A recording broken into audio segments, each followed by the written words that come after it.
So we run the compass points protocol, and I get my phone out and I start taking pictures. Here's the north, here's the west, here's the east, here's the south, and we define what those compass points mean. And then I text those to the principal, and he goes, "Oh, that's gold. Like, I just found out so much about my staff in like a half hour that would have normally taken me, maybe half the year." Hey, movement makers, welcome to the PBL Simplified podcast, where we talk about how to lead with integrity, vision, and inspiration so that you can start a PBL movement worth fighting for. When I started PBL school, we did not have a roadmap. We've spent the last decade now with Magnify Learning creating a PBL movement roadmap for you to start your PBL movement. Thank you for joining me today. I'm your host, Ryan Stoyer, and today we're talking about collaboration, because every movement maker can create a culture of collaboration, which in turn creates a solid foundation for PBL. And the way you do this is what we're going to investigate: the 4 keys to collaboration. Hence my prop. 4 keys to collaboration. The first key to collaboration is to make collaboration a priority for you and your learners. So I'm kind of calling this big, my truck key fob is kind of this first key, because it's a big one. Like, if you don't have collaboration as a priority, like, it's a non-starter. You are not collaborating, your kids are not collaborating, it's not gonna work. So it's the big key fob that gets things moving. We have 3 other keys that we're gonna talk about in the keys of collaboration, but we're starting with the big one. Big one first, the foundation of the foundation, if you will. Helen Keller said, "Alone we can do so little, together we can do so much." Isaac Newton, "If I have seen further, it's by standing on the shoulders of giants." That's one of my favorites, because when we watch Magnify Learning grow, when you watch things in your school grow as a humble visionary leader, like, we understand that we're not doing these things. Like, it is getting people together, and it is the momentum and the movement of many people that creates great things. Many ideas grow better when transplanted in another mind than the one where they sprang up. I like that one quite a bit too. We need to share ideas with each other. Ken Blanchard said, "None of us is as smart as all of us." And Michael Jordan says, "Talent wins games, but teamwork and intelligence win championships." And I'm going to give you one more quote. "Collaboration allows us to know more than we are capable of knowing by ourselves." So collaboration, and this is just really setting the stage for collaboration, this first key that creates this foundation of a culture of collaboration. If you're going to be doing project-based learning, which, if you're listening to this, I assume you're moving in that direction. Like, you want to be a part of the PBL movement, right? You're a movement maker. The foundation that you're building on is really a collaborative culture, a collaborative, safe culture. So we're starting with collaboration. The quote that I really like around collaboration, and that helps me kind of slow down and make sure that I'm collaborating, and you might be like this too. If you're like a 3 on the Enneagram, you're a mover, you're a shaker, you just want to do things, like, let's make it happen. If you want to go fast, go alone. If you want to go far, go together.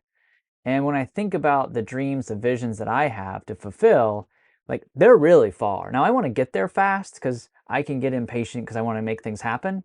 But I know that I need collaborators in order to create the change that I want to see. If we're going to have 51% of schools using project-based learning by 2051, there's no way that Ryan does that on his own, right? Like, that's not even close. It's not even really on the table for discussion. Like, that is a collaborative effort of educators across the country.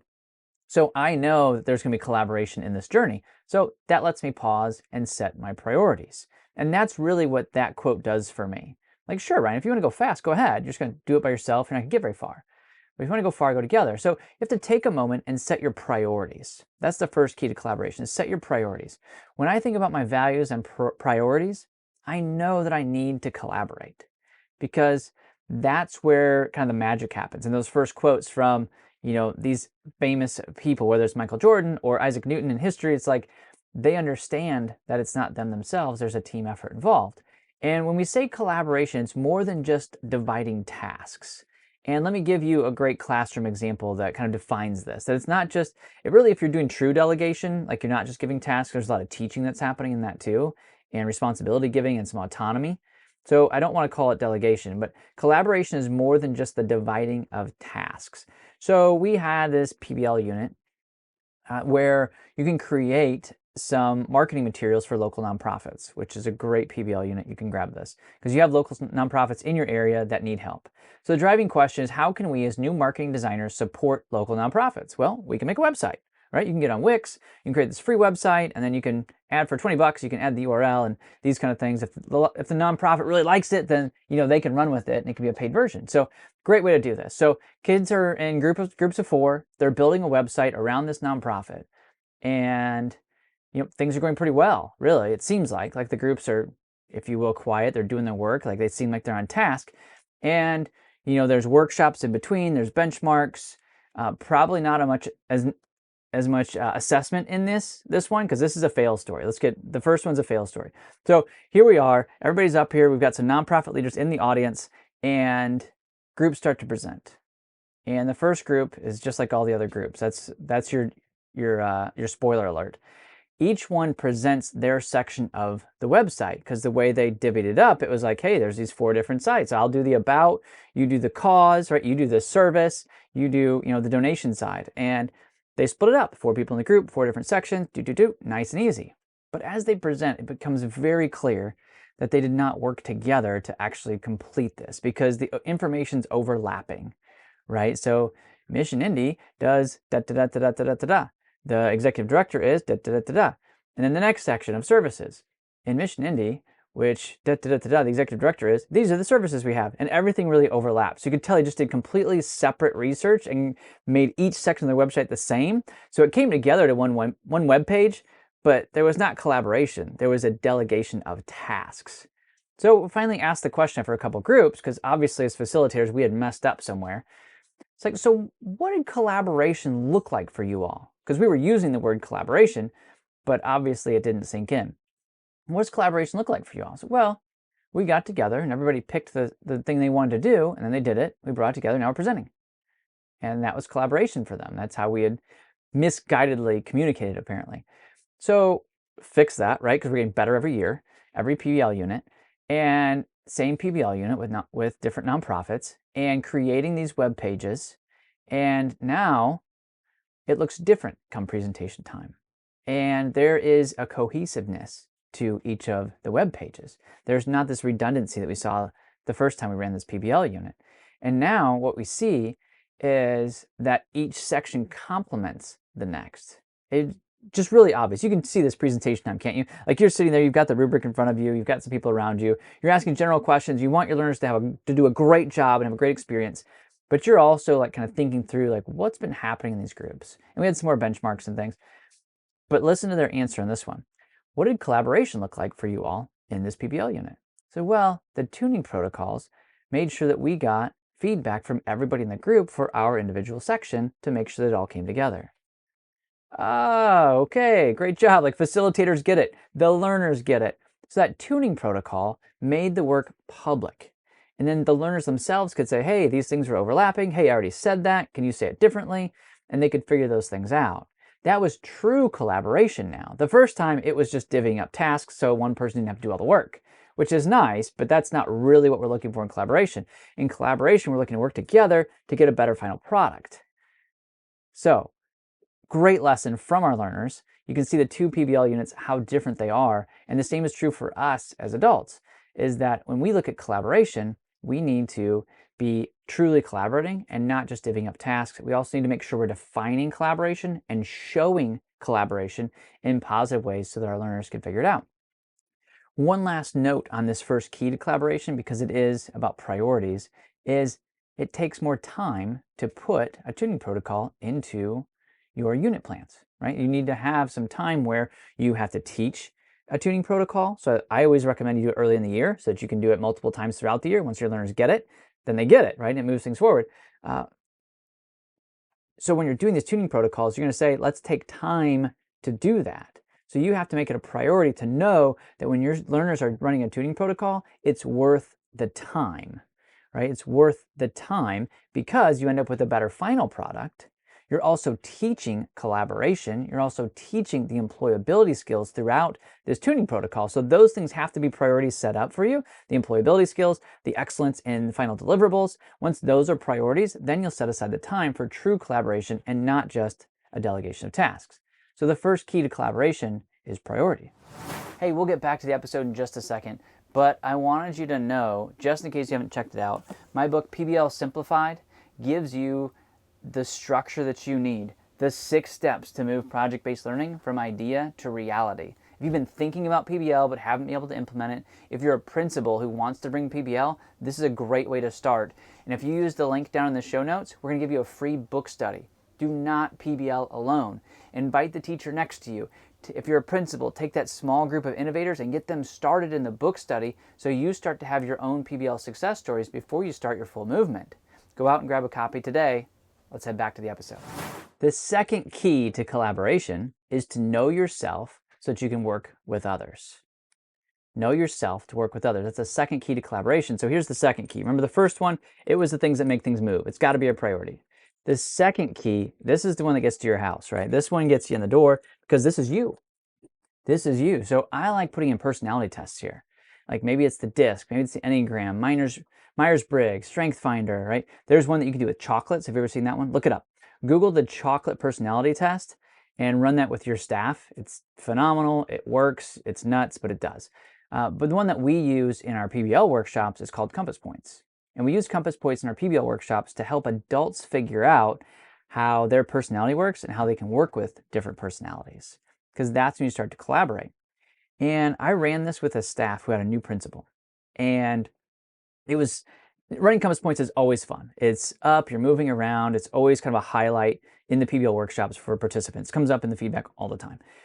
But this particular one was really important for this principal because he was brand new. So we run the Compass Points protocol and I get my phone out and I start taking pictures, just like we normally do for social media, that kind of stuff. Here's the north, here's the west, here's the east, here's the south, and we define what those compass points mean. And then I text those to the principal and he goes, "Oh, that's gold. Like I just found out so much about my staff in like a half hour that would have normally taken me, maybe half the year to figure out the personalities." So when we talk about collaboration, knowing yourself so you can collaborate with others is really important. So as movement maker teachers, as you're coming through these workshops, maybe you're doing Compass Points, almost every time those engaged movement makers like yourself, they're like, "Oh, this would work with my learners too." And of course it will, right? Like your learners need to know themselves and they need to start learning about other people, that other people have different personality styles. That person isn't lazy. They just want to know the entire process before they really get into the details. Or maybe they're frozen with the details, and the learner you're talking to is a north, so they just want to get it all done, right? But once you run some protocols, some personality tests, now I know myself a little better, and I know other people better, and our groups tend to work a little better, so we can collaborate. So if you're going to create a collaborative culture in your classroom, the first step is, of course, you need to make the decision that collaboration is important to you, priority. I found that you then need to know, I need to know myself and my personality traits. I know that I'm a doer and sometimes I'll overlook the details. So I know that I need to actually build things in to slow down. Well, when we're collaborating, I do that. So that second key is knowing yourself so that you can know others. So taking personality tests as a team, it creates great conversations. I really like the DISC because it's 4 letters. It's pretty simple. You can do that with your staff, you can do it with your team, because your adult culture of collaboration will define your student culture of collaboration. So your adults need to be collaborating well too. So the next step for me was to value collaboration. I needed to value the benefits of the process. In collaboration, we grow as people by interacting with others.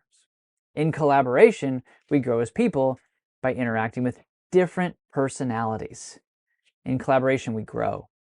In collaboration, we find better solutions that last. Remember, far, not just fast. In collaboration, we find better and more options. In collaboration, we find better outcomes.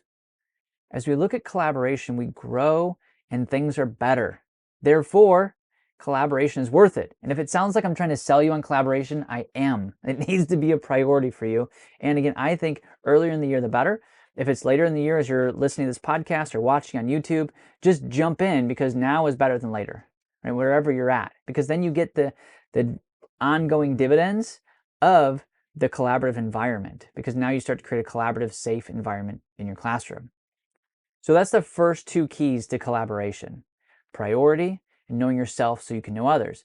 In the PBL Simplified podcast, episode 167, I'm going to give you the last 2 keys to collaboration so you can create a strong foundation for your PBL movement.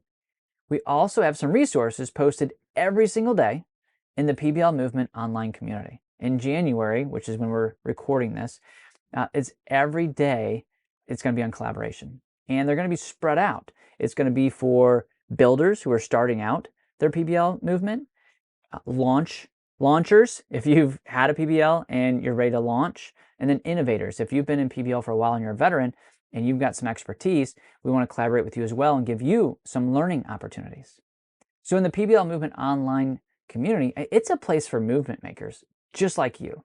You can take on-demand courses, you can check out the project library, and of course, you can collaborate, right? That's the whole point. We love collaboration. We try to live out these values of PBL that work in the classroom. They also work when we're working with adults.